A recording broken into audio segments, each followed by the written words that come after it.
قبل ما نبدأ ما تنساش تعمل لايك واشتراك في القناة علشان ده بيحمسنا نستمر جدا، ولو على الفيسبوك اعمل لنا متابعة.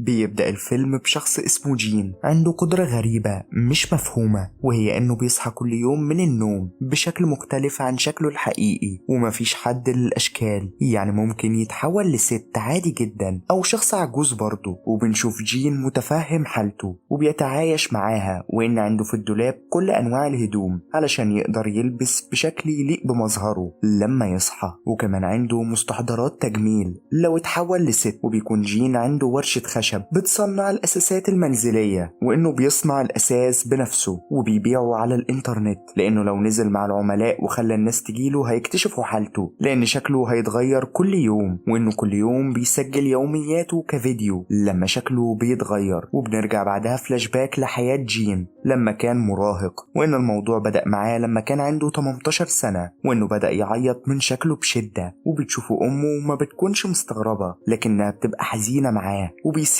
بعدها المدرسة وبيكون حزين جدا. وهنا جين بدأ يتعايش مع اللي بيحصل له ده، وبنتعرف على سانج بيك صديق جين المقرب اللي اكتشف حالة صاحبه بالصدفة لما راح بيته بعد ما ساب المدرسة فجأة، وكان على شكل ست كبيرة وافتكرها أمه. وبدأ يسأل عليه لكن أمه الحقيقية بتظهر وبيتكشف جين. ولما بيقول لبيك بدأ يسأله أسئلة شخصية عن صداقتهم وجاوب عليها جين، وبعدها بدأوا يضحكوا على الموقف. وبنشوف بعدها بيك بيقابل جين في ورشته وبيعرفوا إنه استقال من شغله لأن شركته بدأت تسرق تصاميم جين للأساس. وبيكون يومها جين اتحول لشكل شاب وسيم، فبياخدوا بيك وبيروحوا ديسكو، وبيحكي بيك للبنات عن حالة صديقه لكنهم بيضحكوا وبيفتكروه سكران وعمر ما حد صدقه. بعدها بيقرر الاتنين يفتحوا شركة للأساس وبيسموها ALX، وبتتطور الشركة وبتكبر وبتكون من أقوى الشركات في المجال. وفي يوم بيروح جين محل أساس علشان يشتري معدات لتصاميمه الجديدة، لكنه بيلاحظ بنت جميلة بتشده وبيعجب بيها وبيكون اسمها واي سو. ولما بتعرض عليه انه يساعدها بيلاحظ انها معجبة بتصاميم اساس شركته، وبيبدأ جين يروح لمحل سو كل يوم وهو بشكل مختلف طبعا علشان يتكلم معاها بس. وفي يوم بيصحى بالصدفة بشكل شاب وسيم جدا، وبيقرر انها فرصته انه يعزمها على الغداء. وبعدها راح اشترى من المحل وعزمها لكنها بترفض لانها لسه عندها شغل، لكنه بيكون مصر وبيقول لها انه عاوز يعزمها من زمان والنهارده فرصته الوحيدة، وبتوافق بعدها. وبالليل بنشوفه راح ياخدها من شغلها وهم في العربية بتستغرب من تصرفاته، فبيديها جين اسمه ونمرته علشان تبلغ عنه لو عمل لها حاجة. وبتضحك سو، وبنشوفه بعدها أخدها معاه الورشة بتاعته وبيفرجها عليها وبيقول لها إن هو صاحب شركة ALX. وبيقعدوا بعدها يتعشوا وبيتعرفوا على بعض أكتر. وبعد ما بيخلصوا أكل بيوصلها جين لبيتها وبيسلم عليها وبيمشي وهي بتودعه وبتكون مبسوطة. وبنشوفه بعدها بعت لها رسالة وبيقول لها إنه عايز يقابلها بكرة تاني، فبتبعت رسالة هي كمان وبتقوله إنها هتستناه بعد ما تخلص شغلها. وبيفرح جين جدا وبيضطر يسهر من غير ما ينام علشان شكله ما يتغيرش، وبيحط منبهات كتير. وبيجي تاني يوم وبنشوفه راح يقابلها وبياخدها معاه وبيستمتعوا بوقتهم. وبتلاحظ سو إن هما الاتنين شبه بعض علشان بيحبوا نفس المزيكا. وفي اليوم التالت بنشوف جين وهو بيشتغل كتير علشان ما ينامش، وبيروح يقابلها مرة تالتة وبتنجح خطته فعلا، وبيروح يقابلها وبيشتري لها كمان خاتم من محل والدته اللي ما كانتش عارفاه، وانه اتفاداها علشان ما تتعصبش عليه انه مصاحب بنت بحالته دي. وبنشوفه بعدها راح موصلها للبيت وبيقول لها ان هو هيجيلها بكرة علشان يفطر معاها. وبيكون جين عايز يسهر لليوم الرابع علشان يروح يفطر معاها لكنه ما بيعرفش وبينعس بالعافية. وبيصحى بعدها بشكل تاني وبنشوفه وهو بيراقبها وإنها كانت مستنياه، لكنه ما بيعرفش يروح لها علشان مش هتصدق إنه هو جين. وساعتها بيجي لسو مكالمة من المديرة بتاعتها اللي بتعرف منها إنها لازم تيجي للمحل علشان تدرب الموظفين الجداد. وبيكون جين سامع سو وهي بتتكلم، فبيعرف إن في عمال جدد هيروحوا للمكان اللي هي شغالة فيه. وبيعدي كام يوم وهو بعيد عنها لكنه بيرجع يروح لها وكان بشكل بنت وكان من الموظفين المتدربين. ولما بيكلم سو بيقول لها إن هو من العمال الجدد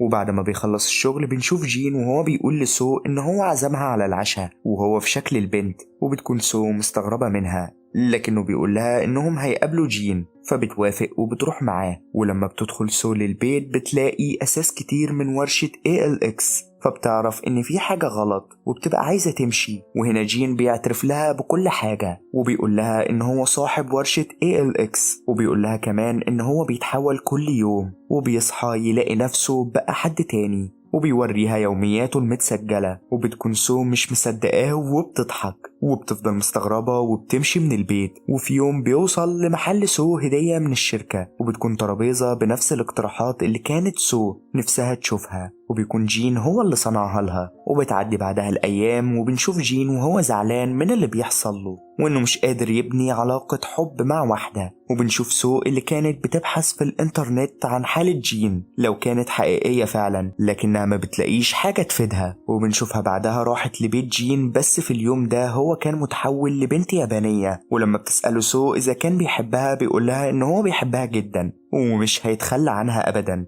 فبتقول له سو إنها عايزاه ينام وهي شايفاه علشان عايزة تشوفه وهو بيتحول وتتأكد بنفسها. وبيوافق جين على طلبها، لكن سو بتصحى قبله الأول وبتلاقيه ما تحولش ولا حاجة. وبتشوف سو بيت جين وبتلاقي الدولاب اللي مليان هدوم مختلفة ومستحضرات التجميل وحاجات كتير تتلبس لجميع الفئات العمرية. وبعد لحظات بيصحى جين من النوم وكان شكله متغير، فبتتأكد سو من كلامه وإنه هو بيتحول فعلا. وهنا بتتقبل سو جين، وكانوا بيتقابلوا كل يوم تقريبا، وجين بشكل مختلف حتى وهو طفل، وبيكونوا مستمتعين مع بعض. وفي يوم بتسأل سو جين ازاي تتعرف عليه كل لما يتغير شكله، فبيقولها جين على طريقة محددة يمسكوا فيها ايد بعض وتكون علامة خاصة بيهم بس علشان تعرف ان هو جين. وبيجي بعدها يوم حفلة في المكان اللي شغالة فيه سو واللي بتكون ليها علاقة بشغل شركة ALX، وبيوعدها جين انه هيحضر معاها في الحفلة،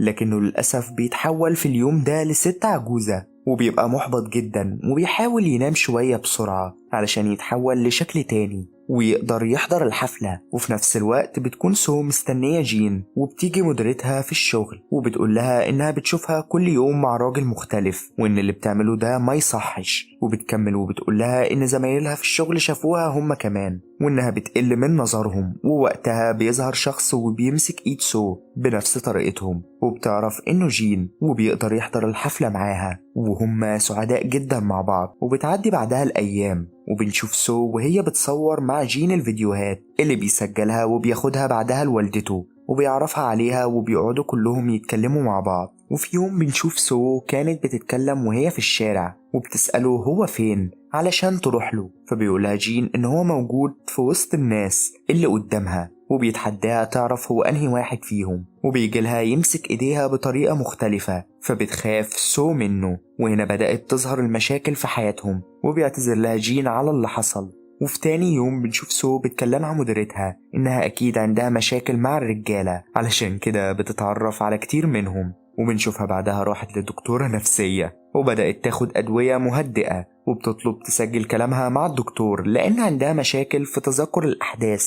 وبالليل بتكون قاعدة مع جين وبتحكي له عن يومها اللي كان صعب، فبيقطعها جين فجأة وبيطلب منها تتجوزه لكنها بتسكت وما بتردش. وهنا بيقولها جين إنها تنسى هو قال إيه، وهو بيوصلها البيت بتفهمه إن في حاجات لازم يفكروا فيها قبل ما يتجوزوا زي إنها هتقدمه لأهلها إزاي. وبيكون جين متفق معاها لكنه مع ذلك بيكون زعلان، وبتبدأ تاخد سو حبوب مهدئة أكتر وبيغمى عليها في الطريق. وبياخدها جين للمستشفى وبيعرف من الدكتور إنها بتاخد أدوية كتير ومهدئات. وهو في البيت بيشوف موبايلها وبيسمع تسجيل الدكتور النفساني وبيفهم إنها بتاخد الأدوية دي بسبب علاقتهم وإنه تسبب لها في ضغط نفسي. وبنشوفه بعدها راح لوالدته وكان متحول بشكل بنت وبيحكي لها باللي حصل، فبتعترف لوالدته إنها كانت مخبية عليه إن حالته دي هي وراثة وأخدها من والده. وبتقوله كمان إن والده سابها واختفى برضه بسبب الضغط اللي كان بيسببه لها من علاقتهم. وهنا بيعيط جين وبيتضايق من أمه إنها خبت عنه. ولما سو بتخف بيروح لها جين وبيقول لها إن هو عايز يكلمها ولما بيكلمها بيقول لها إنهم لازم ينفصلوا،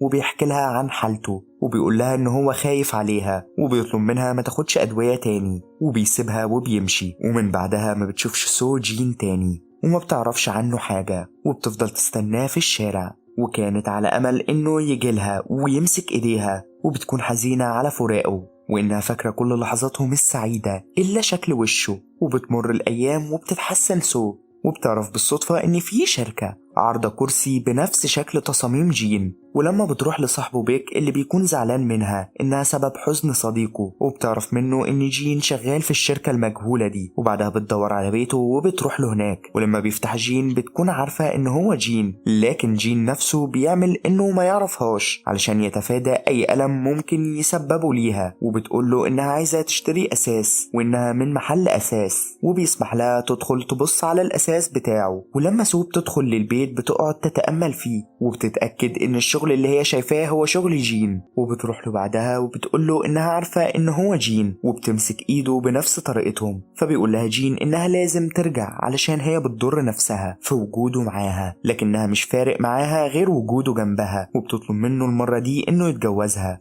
وبيكون جين شايل معاه الخاتم اللي كان هيتقدم لها بيه من ساعتها، وبيتقدم لها. العبرة هنا إن الجمال الحقيقي هو الجمال الداخلي مش المظهر أو الشكل. وبينتهي الفيلم مميز فعلا. لو كنت تابعت معايا الملخص للآخر، عندي ليك سؤال: لو عندك القدرة إنك تغير شكلك كل يوم، يا ترى هتستفاد منها بإيه بالظبط؟ اكتبوا لنا إجاباتكم في التعليقات وهقراها كلها.